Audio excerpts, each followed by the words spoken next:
What's up, people? It's your girl Adeola. My Thanksgiving was really nice. I hope yours was really nice as well.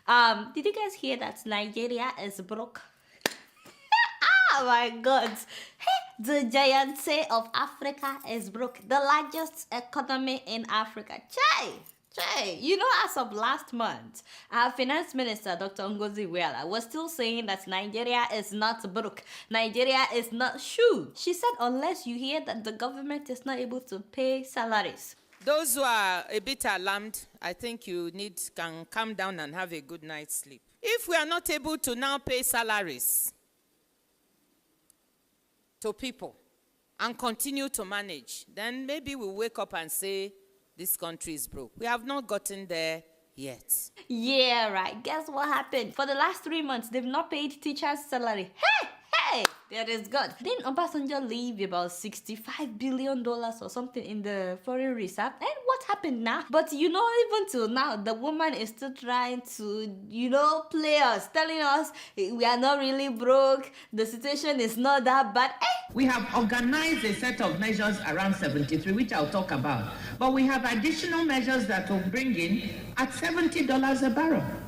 We have further measures at 65, and we have a third set of measures at 60. Madam Ngozi, not only you can come, sometimes you speak as if you are talking to illiterate. We are not stupid. Madam, do you know that the woman is now talking about introducing austerity measures? Yes, so that's a polite way of telling us that very soon they will fire thousands of civil servants and they will stop several projects that could be of benefit to the common people, like building hospitals, constructing roads. Yeah, they're gonna stop all that because, that's their way of cutting costs. The same thing Babangida did in his time. He called it a structural adjustment program or something. Remember when he devalued Naira? No matter how much they steal from our treasury, when the country is broke, it is you, the common people, that will pay for it. Yeah, so the president will not sell any of his private jets.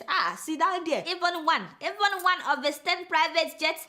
Of course not. And the senators, you know that they are the highest paid in the world, $1 million per head every year. You think they will reduce their salary because Nigeria is broke? And don't think that they will even reduce the number of cars in the governor's convoy. No. And then whenever they travel outside Nigeria, which they do every 2 weeks or something with all these delegates, don't think that they will stay in common hotels, cheap hotels, like the rest of you common people. No, it has to be expensive hotels. Yes, I'm telling you that these people would not change their own lifestyles just because Nigeria is broke. But guess what? They have the power to change your lifestyles. And if you're not living in Nigeria, your family members in Nigeria, this will affect them. Already the Nigerian government has devalued Naira. Yeah, so they've devalued Naira, which is not a smart thing to do because the price of commodity has started rising. I heard that $1 was 180 Naira this week. 180. As a matter of fact, it was 186 at a black market, 186 Naira, which means that Nigerian Naira cannot buy common toilet paper when you bring it to America. All I can think of right now is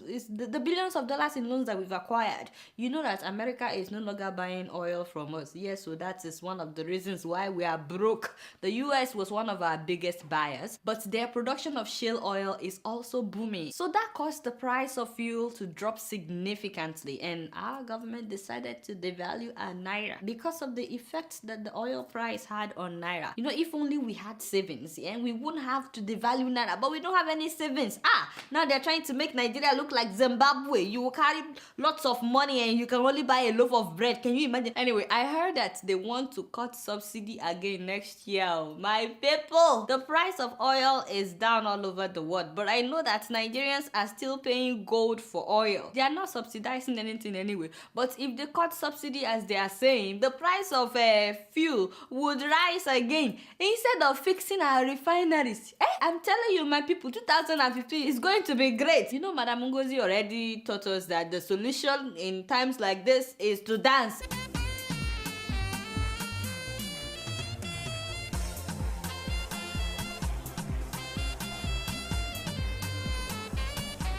Chop my money. By the way, for how long would we depend on oil in Nigeria when several countries are already using renewable energy? And by the way, they are making hydrogen powered cars. So for those that may want to get me Christmas gifts, it's okay. Fuel cell cars, doesn't pollute the air. It produces steam instead of carbon dioxide, hydrogen that you extract from water. I'm saying that in the next 20 years, the world may not buy oil from us anymore. Hydrogen will be the next big thing. So do we have a plan? In times like that, do we have a plan? What am I even saying? A country that is yet to take care of basic things or even security. You know, in fact, things are now getting worse in Nigeria. Boko Haram keeps getting stronger. I'm sure that you all guys heard about what happened in Kano. The Kano bombings where more than 200 people were killed in one day. You know, some days I just cry because I don't know what's going on anymore. Even Cameroon's army defeat Boko Haram. So what is wrong with us? It's like our government is blind to reality. They are either campaigning or praying on Twitter. Just imagine Dr. Donyo Okupe saying on Twitter that, oh, God will expose the sponsors of Boko Haram. What about going after the sponsors that we already know? Just look at the president of Kenya, Uhuru Kenyatta, when Al-Shabaab killed 36 Kenyans. 36. The man fired his interior minister and the police chief had to step down. At least he's holding people accountable. But no. Not only do we not hold people accountable, we actually celebrate them. Instead of holding people accountable, we are praying on Twitter. We are going to Jerusalem for prayer. What was that soft? My heart just breaks for all those who lost loved ones. I am so sorry. Please accept our condolences. May their souls rest in peace. It's so sad that in Nigeria, if it doesn't touch us directly, it's like we don't really care. And it's very, very sad. But you guys know I don't know much. Guess what? I'm just keeping it real.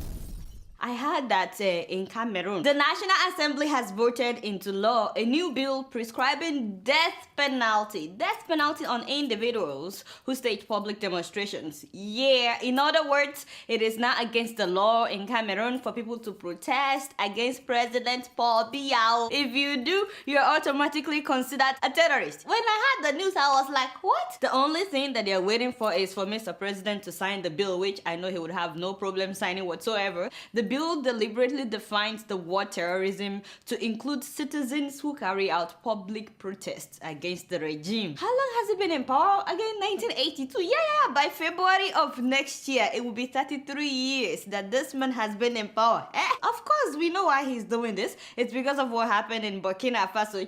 My people of Cameroon, you know, this just confirms how much your president is afraid of you guys. He knows that you guys are able to kick his behind. You get what I'm saying? He knows you can kick him out. Unfortunately, though, some of you don't know the power that you have. I mean, what are you waiting for? 32 years under this man and his madam. Hey! The devil is a liar. Don't let this new bill keep you down, my people. I pray to God there would not be bloodshed, but if you really want to take this man out, if you want to take back your country from this man and his madam, you know that he spends about 8 months or something in France. So there are so many ways you can get him inside or outside Cameroon, but you know, no be me talk. I'm just saying, like husband, like wife, big hair for nothing. I thought people with big hair are usually smart, but not this madam. And speaking of National Assemblies, I can't believe that I forgot to tell you guys the drama that happened at the National Assembly in South Africa. The EFF is tired of funding Zuma, the thief, the criminal who refused to pay a cent. Withdraw the remark, please. The president of the ANC is the greatest thief in the world. Honorable member. I'm not going to withdraw. Honorable he is a member. criminal. He is a thief. Honorable member. Even South Africa knows Honorable very well member. that their president is a thief. Did she just say that their president is a thief? What? My God. South Africans. Nigerians, y'all need to wake up. How much did Jacob Zuma steal to build his private house? $20 million. See, just 20 million. Hey, I mean, it's huge. It's a lot of money, and you know, I respect South Africans for standing up for their rights. It is wrong. It's very wrong for any public official to divert public funds into personal use. Not to mention the president, someone who's supposed to lead by example. You know that house that he built has a cinema, a convenience store. By the way, the Minister for Public Works said that the pool is not a swimming pool. He said it's a fire pool. It's a fire pool. Anyway, I'm saying that I love the fact that South Africans are not letting it go. It's their money. And like the woman said, Zuma is a thief. Yeah, a thief is a thief now until he gives the money back. Why are you telling the woman to take back her word just because she calls the president? If the president is a thief, he is a thief. So can Nigerians learn from South Africans in this regard? Seriously? $20 million only. And they're making this much noise. Do you know that the police had to remove the woman from the floor?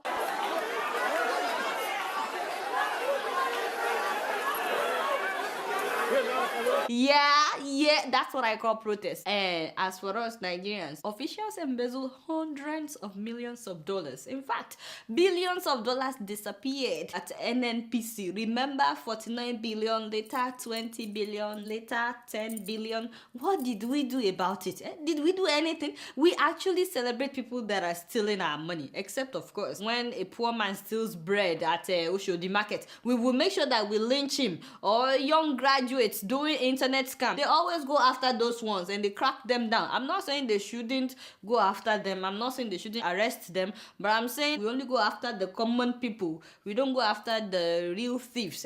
But what do I know? Guess what? I'm just keeping it real. Now, one exciting thing that happened this week is Nigerian President Goodluck Jonathan released his campaign video, and it was incredible. Transform the jangling discords of our nation into a beautiful symphony of brotherhood. Change is never easy. It was not easy for Dr. Martin Luther King when Prime Minister Lee Kuan Yew transformed Singapore from third world to first world. It was not easy. They stoned him. It was not easy for Nelson Mandela. I, Barack Hussein Obama. It was not easy for Barack Obama. Nothing worthwhile ever is. Dr. Martin Luther King did it. Prime Minister Lee Kuan Yew did it. Nelson Mandela did it. Barack Obama did it. Goodluck Jonathan is doing it. He is transforming Nigeria. Mr. President, keep doing it. See what I mean? That was wonderful. They were comparing him with Martin Luther King. Like, why are you guys laughing? There's nothing wrong with the video. I mean, I can get up today and say that I can sing like Alicia Keys. Yes, that doesn't mean that I cannot or that I can. It's my opinion and I have every right to it. Anybody can get up tomorrow and say they are this and they are that. It doesn't give the rest of you an excuse to laugh at them. It's not good. This girl is on fire. This girl is on fire. Bam, right there. I just gave you a taste of Alicia. Alicia Keys cannot even do that. So if tomorrow I release a video and I say I'm like Alicia Keys, it's because I know I can Alicia Key for you. You get what I'm saying? It's the same thing. So I'm so sorry, Mr. President, that people are saying stuff like that. I am with you. You know, I've always been with you. I thought it was great. I thought it was really great. At least it was better than the first one. Because, you know, y'all remember the one in 2011? That was bad. That was really, really bad. I am Goodluck Jonathan. I am Goodluck Jonathan. I'm Goodluck. I am Goodluck. I'm Goodluck Jonathan. I was not born rich. I was not born rich. I was not born rich. I am Goodluck Jonathan. I am Goodluck Jonathan. I had no shoes, no school bags. I carried my book in my hand. I'm Goodluck Jonathan. I am Goodluck Jonathan. I have no car to take me to school. Some days I have only one meal. I never imagined I would be where I am today. If I will make it, If we can make it, you can make it. And I will never, never let you down.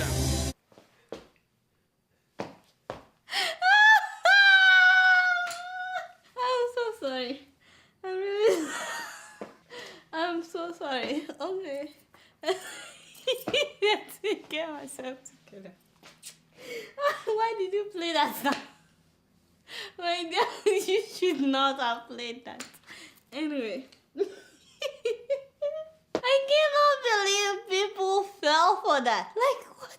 Honestly, I think one Goodluck Jonathan is more than enough. I don't know why all these people wanted to be Jonathan. Anyway. Anyway, the reason that I think that the first video, the reason I think it was like a bit awful is because it's not completely true. I mean, some pictures of Mr. President when he was young surfaced, and in each one of them, the man was wearing shoes.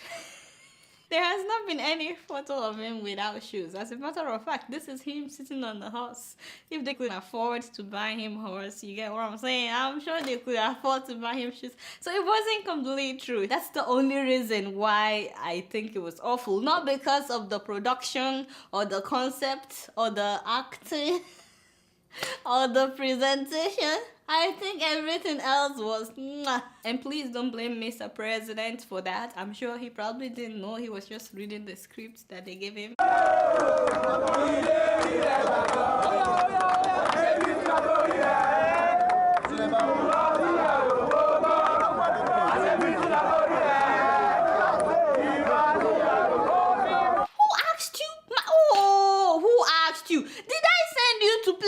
My dear, maybe we are talking about election videos. What is your problem now? It's too early. It's too early. You want a Pastor Enu Makri to come after you? The man of God. He's the special assistant to the Nigerian president on new media. And the man already said that this did not happen. I mean, the whole protest. He said the students did not protest against Mr. President. In fact, he posted pictures of the president with the students. He said they were just showing him some love, that nobody protested. So now you are making it look as if the man of God was lying. You this boy, you know I'm warning you. You are on your own. Never ever say that a man of God lied. Apologies, Ojari, Pastor Eno Makri, you know. Mind yourself, mind yourself. By the way, what were those guys saying? Play it one more time.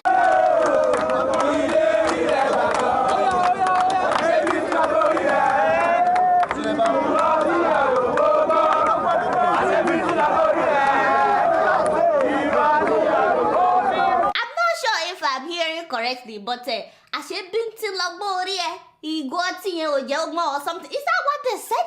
Hey, what? Hey, you see, this is what I'm saying. Nigerians, you are too good. Look at the students saying that Bintin Laboria, which means I can't even say that what that means. Don't put the English. You want the Mr. President to come after me. Remember, I told Mr. President about this show one time like this. Thank you, Mr. President. You're actually a nice person. I do a show every week and I talk about you. Thank you. I hope you're watching it. Yes, so it's possible that he may be watching this episode. I don't want him to have any negative feeling about my show. I want him to enjoy this show and laugh whenever he's watching. I don't want him to feel as if people are trying to tell him something. Mind yourself. Anyway, you guys know I don't know anything. The reason I was playing the election videos, you know, was just to say congratulations to Mr. President and to wish him good luck in the coming election. I'm sure you get it. You not do well. Guess what? I'm just keeping it real.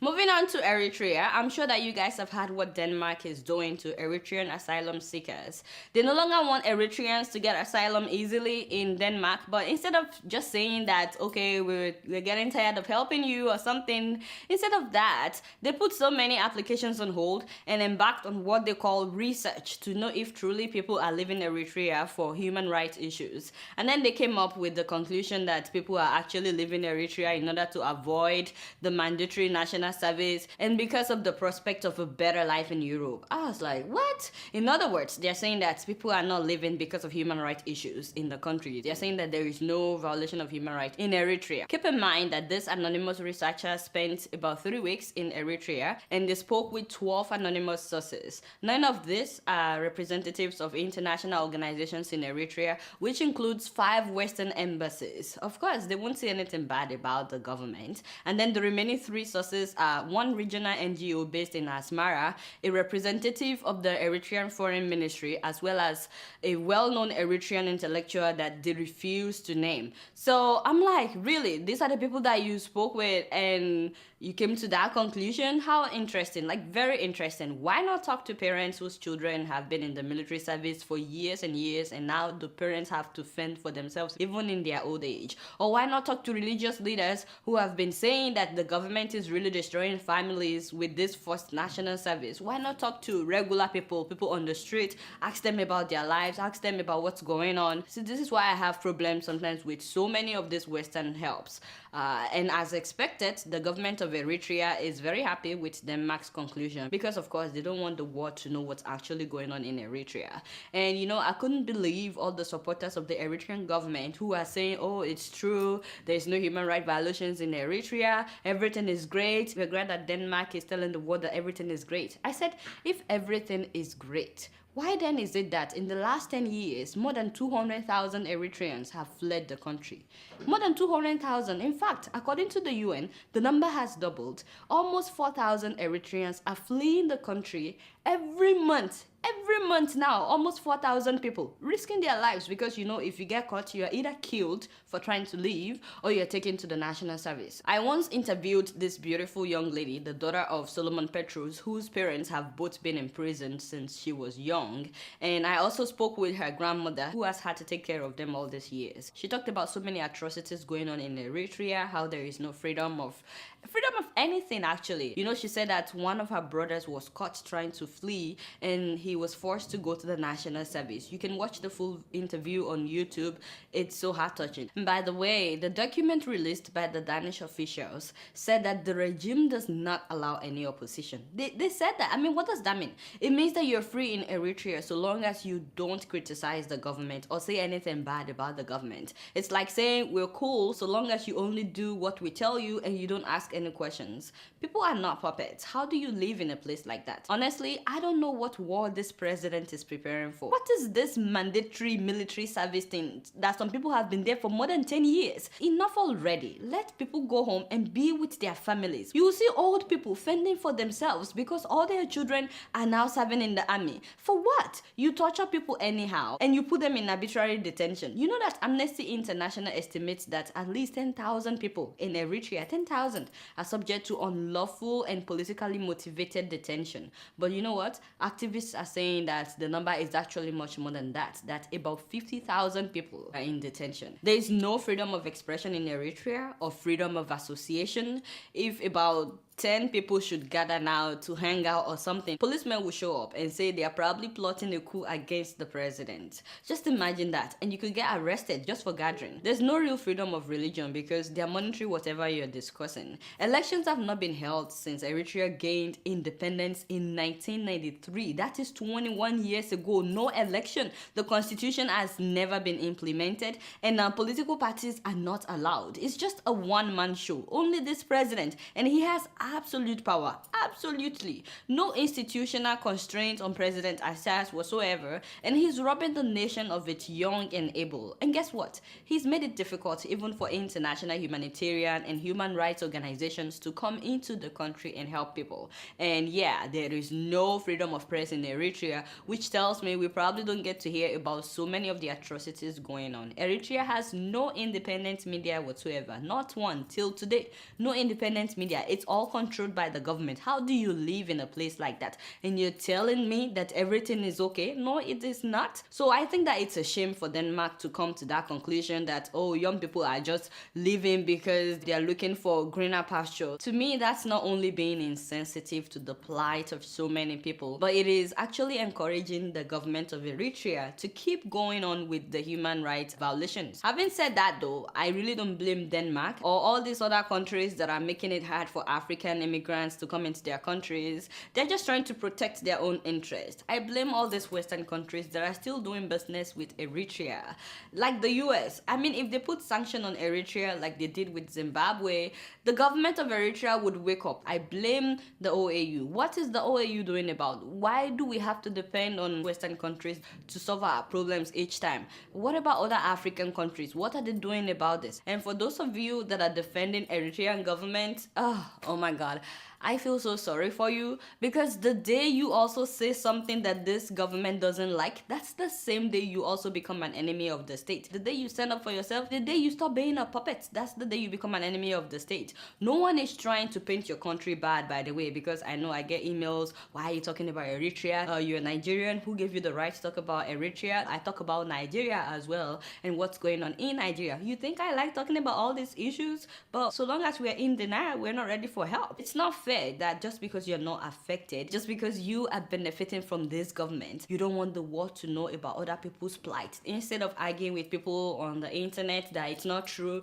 everything is great in Eritrea, maybe take a minute and, get over yourself and be less selfish and think about other people, especially those who never make it to other countries. So many people have died on the way from Eritrea to where they're trying to go to. Last year, I talked about how 300 people died when their boat capsized in Lampedusa. I've talked about this before, that so many Eritreans, Ethiopians, Sudanese are being kidnapped in the Sinai Desert on their way to Israel. So many of them are being used as slaves. So yes, slavery is still going on.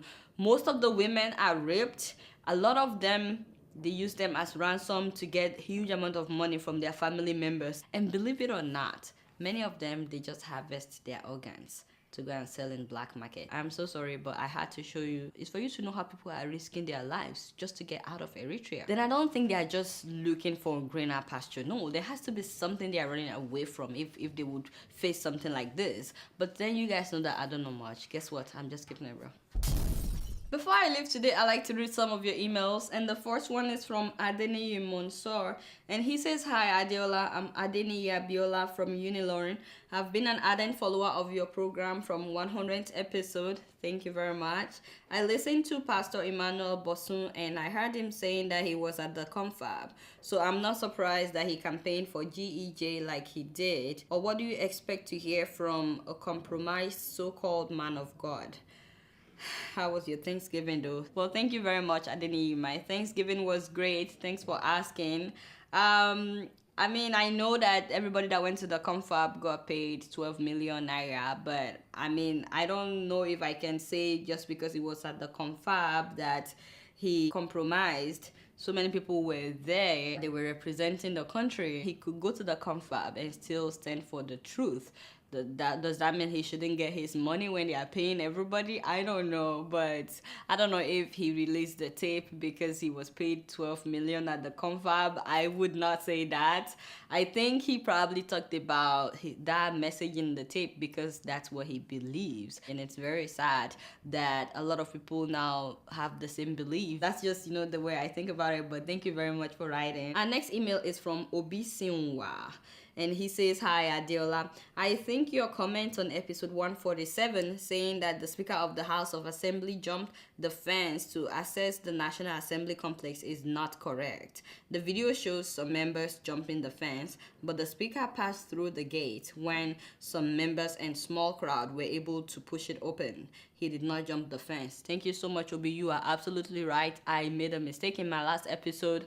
I said that the Speaker jumped the fence. He did not jump the fence. The people with him were the ones that jumped the fence. He did not jump the fence. So I am so sorry for that. Our last email is from Remy from New Delhi in India. And he says, "Hi Adeola. First of all, I want to say more grace to your elbow. I really love your show. Thank you so much. Please, I have questions about former head of state General Muhammadu Buhari and some northern leaders. Was it true that General Buhari said that if he lost the 2011 general election, he would make the country ungovernable for Jonathan? Was it not true that the northern leaders were the ones that brought in Boko Haram? Was it not true that their main reason was to distract Jonathan's administration and possibly force him out of Aso Rock? The blood of the innocent Nigerians killed by Boko Haram will haunt them until they confess all their evil acts or be consumed by the same Boko Haram." Thank you so much, Remy from New Delhi. Yeah, these are legitimate questions to ask. I hear a lot of people saying that Buhari said he would make Nigeria ungovernable and stuff like that. But the truth is, Buhari never said that. He did not make that statement. He was a PDP member in 2011 by the name Alhaji Keita Lawal that made that statement because he believed then that Jonathan was not supposed to be president. He was supposed to be a northerner.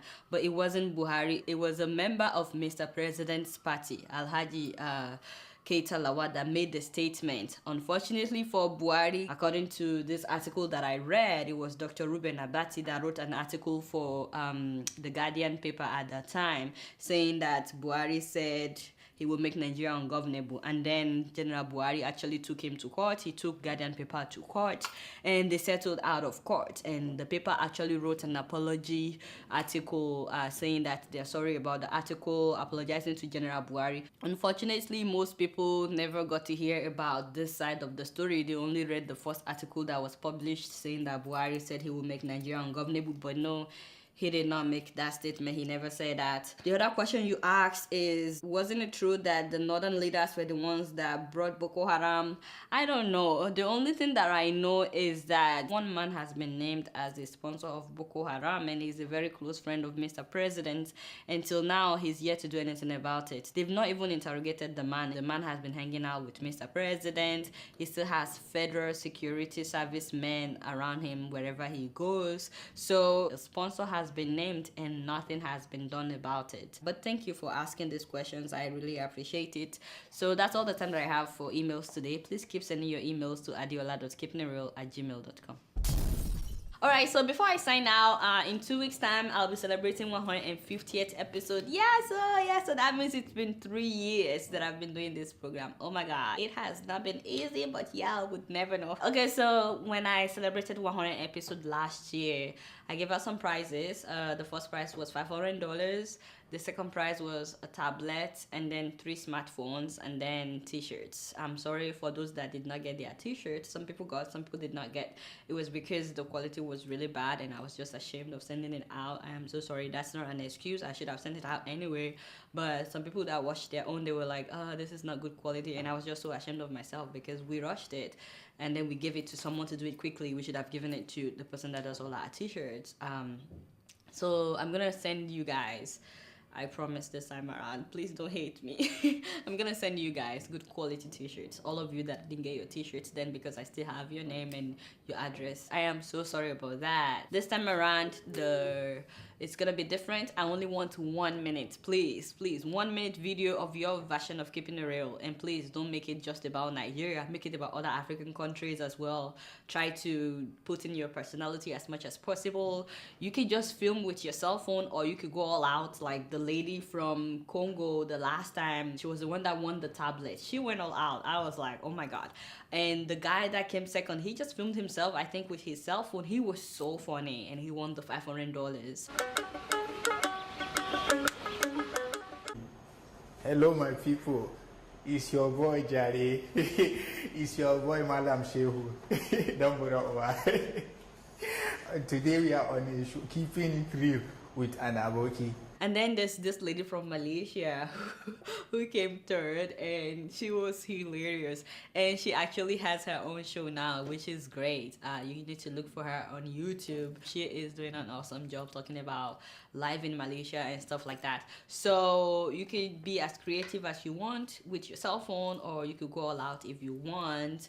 But all I'm asking for is a minute, just 1 minute, please, of your version of Keeping It Real. You could try to act like I do once in a while, acting all crazy, or you could be as simple as you want. And the prizes that I'm giving out this time, the first prize would be a Dell laptop. So a Dell laptop. And then I'll be giving out 4 tablets to the second, third, fourth, and fifth winners. So I'll be giving out 4 tablets this time around, 4. And then I'll be giving out 5 smartphones this time around. So they'll be unlocked, so you can use them anywhere in the world. So I'll be giving out 5 smartphones, 4 tablets, and 1 laptop. What? So because it's 1 minute, I mean, a week is more than enough to put a 1 minute video together. So please, you only have till Sunday the 14th. Sunday the 14th, 12 midnight. Please, anything you send after Sunday the 14th, 12 midnight New York time, I'm sorry, but I will not put it up for people to vote for. So to be fair, I will only open it to people that submit their video. Send it to my email or my Facebook page. This is my Facebook page, this is my fan page, as well as the show's fan page. Also make sure that you follow me on Twitter, because if anything should change in the requirement for the competition, I'll probably announce it on Twitter as well as my Facebook page. And speaking of Twitter, some people created a fake account in my name. This is not my Twitter handle, please. My Twitter handle is Adeola Fayon with no underscore behind it. This one is Adeola Fayon with underscore behind it. They even put up my picture. I don't know who these people are. I'm not responsible for any of these tweets. This is my Twitter page. So yeah, thank you very much. By Monday the 15th, I want people to start voting. So please send in your video by Sunday the 14th. Send it today. Send it tomorrow. Send it before Sunday. Don't wait till last minute. And then everybody gets a quality t-shirt this time around. Quality t-shirt, including all the winners of the 10 prizes. Everybody would get a quality t-shirt this time around. And if you don't get a Keeping It Real t-shirt, you will get a Sahara TV t-shirt. Okay, at least you get some kind of t-shirt. So put that in mind. That's my announcement. All right, guys, it's been real, and I'm keeping it real right up in here. Until next week, I'm gonna see y'all later. Peace out.